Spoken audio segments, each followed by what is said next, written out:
Oh, hello everyone. Hope you're having a good time at the AWE conference this year. My name is Satheesh Subramanian. I am currently the VP of Engineering for Augmented Reality platforms at Blippar. At Blippar, we would like to call ourselves the Augmented Reality browser. And this talk is going to be more about what at Blippar we think of browsing in the AR world means. So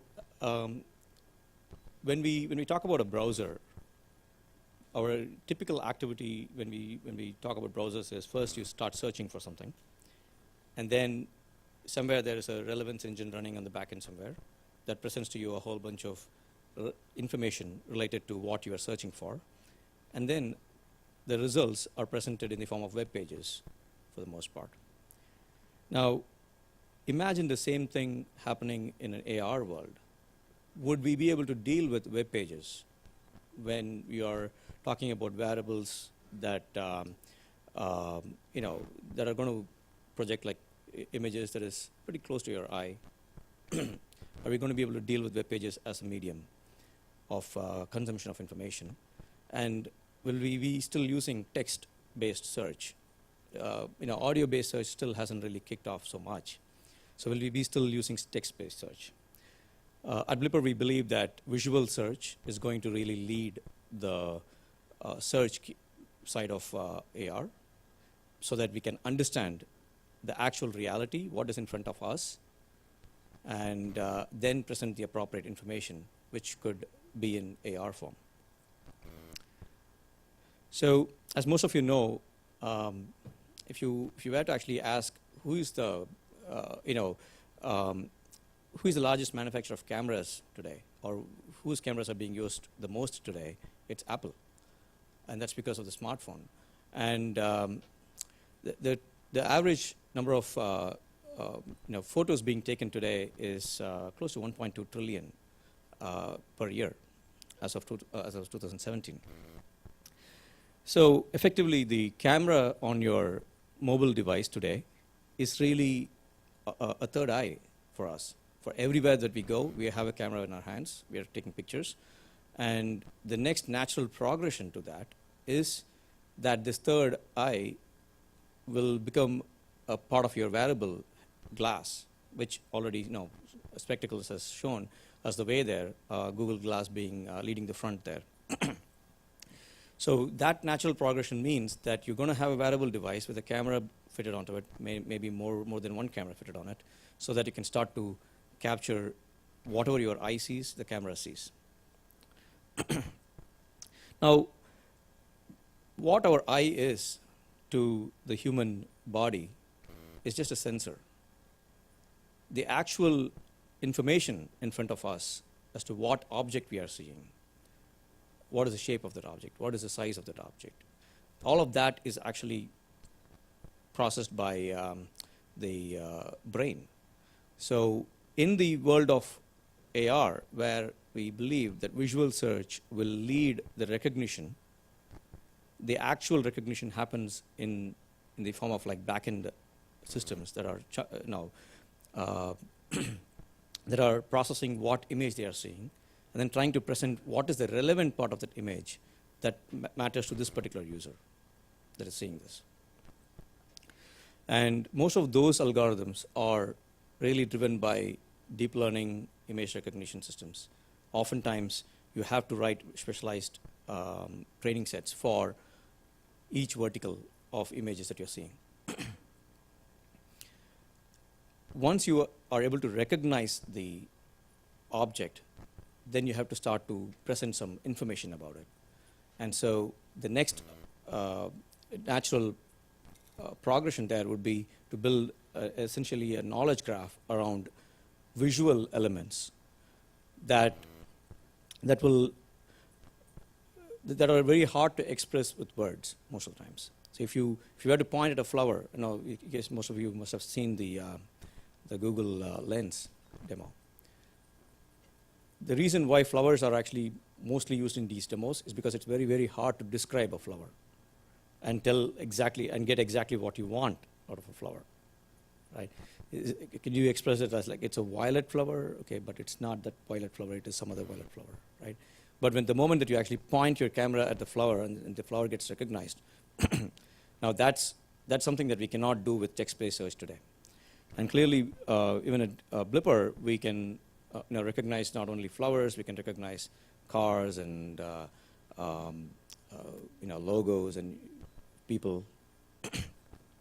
So the ability to do visual recognition is extremely important in a world of augmented reality. And finally comes the actual augmented reality piece. Now that you have recognized, let's say, this pair of shoes, then you can start to get content that makes sense for this particular pair of shoes. And that content, again, in this particular case, it could be like, where do I buy the shoe? I want a similar shoe. I don't want exactly the same shoe, but I want a similar shoe. Does Amazon have anything like that? No? That will be your next question. And the answer for that question, when it is presented in an augmented fashion to what your camera is saying, that we feel is the forms the completion of this journey of searching for information and getting back information in the augmented reality world. However, today, if you notice, most of the information that is on the web today is predominantly 2D in nature. You got like text for the most part, a lot of images and videos. So which means your traditional browser and the traditional way that content is created for these browsers has to be rethought in the augmented reality world.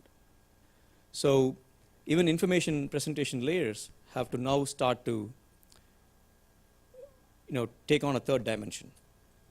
So just like we are thinking of when we moved away from desktop browsers to mobile browsers, the first 2 years we still saw the desktop web pages appearing on your mobile browsers in like tiny fonts, hard to navigate user interfaces. And then the user interfaces evolved for the mobile form factor. And now you have mobile responsive web pages. So in the world of AR and wearable glasses, how is this expected to change? Right? So now you're talking about how, if I were to create a web page for my own company or for myself, how would I start to think around, okay, I built my desktop page, great. I built my Facebook responsive page. Now I'm building my mobile responsive page. Now I have to start thinking about how I can construct the same information and present it in a AR responsive way. And there are many challenges to that. But before I go into that, let's quickly look at where the current browsers, how the current browsers have evolved. In 2007 is when the HTML5 standard started to get created. And the HTML5 is actually a pretty interesting standard in the sense that a lot of the features have been evolving with HTML5 all along. I'm going to just focus on a few very interesting features that got added to HTML5 and that became native to the browser today. In 2009, you got like CSS 3D transforms. Now, CSS 3D transforms itself is actually quite a huge opportunity to start creating web pages that are essentially 3D tracked.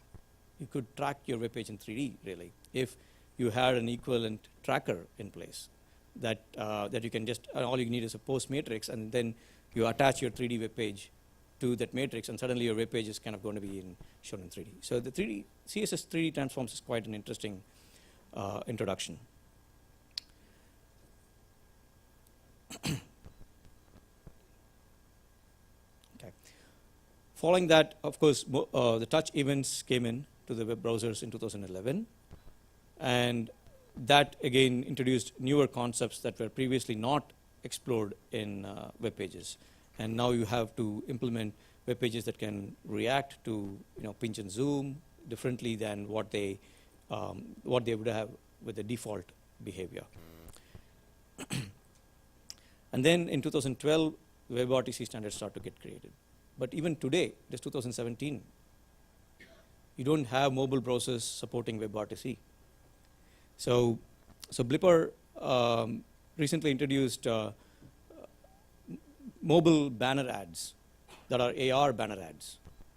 It's and the biggest challenge that we faced was that we couldn't get those banner ads to, if there was anything to do with WebRTC, whether it is getting access to a camera, we couldn't do that at a large scale because the iOS today does not support WebRTC in the default browsers for Safari. So as the web browser starts to evolve, you're going to see more of these technologies really becoming more mainstream. There is going to be adoption, and then your browser will start to react to what the camera sees more natively, more naturally. And then in 2010, we got WebGL introduced, and WebGL has actually taken a very fast track development, thanks to many of the big companies that have subscribed to it. And with WebGL, what we are now able to get is access to the hardware acceleration on your device for graphics rendering. But what we now lack is proper 3D standards. So one of the things that most of you would have faced when you're developing any AR or VR applications is converting 3D models. Now you got this 3D model with that animation. Is it playing? Is the animation playing fine? Is the model rendering fine in your in your application on all the different devices that it goes into?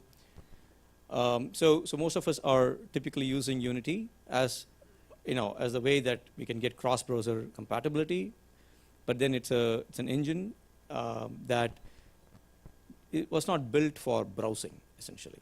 So as the web browser changes shape in the AR/VR world, are we going to see more standards evolve that make it easier for us to publish 3D content to the browser, retrieve it in almost the same way as you do images and videos today, and render it at almost the same fidelity as well as the uniformity across different browsers? And that is going to be a big challenge.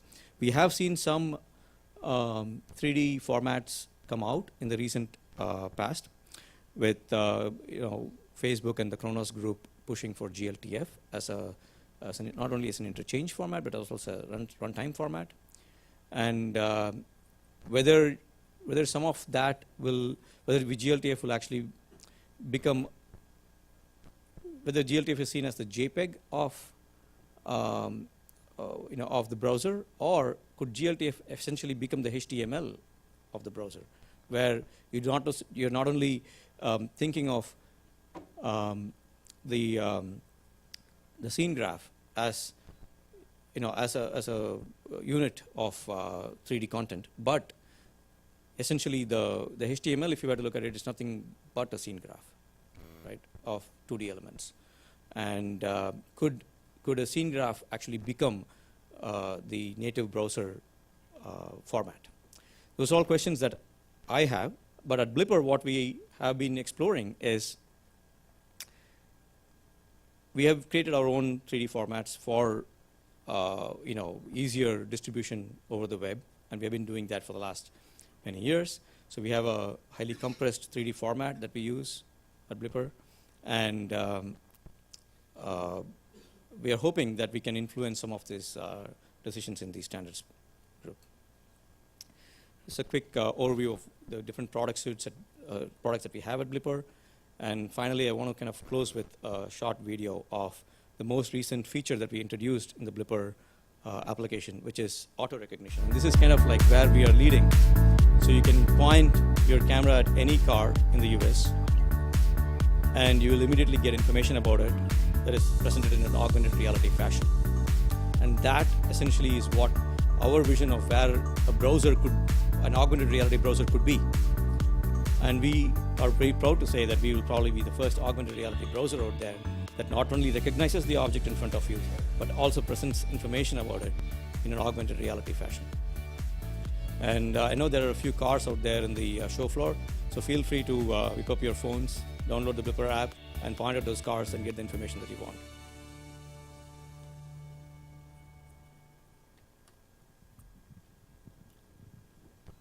Thank you.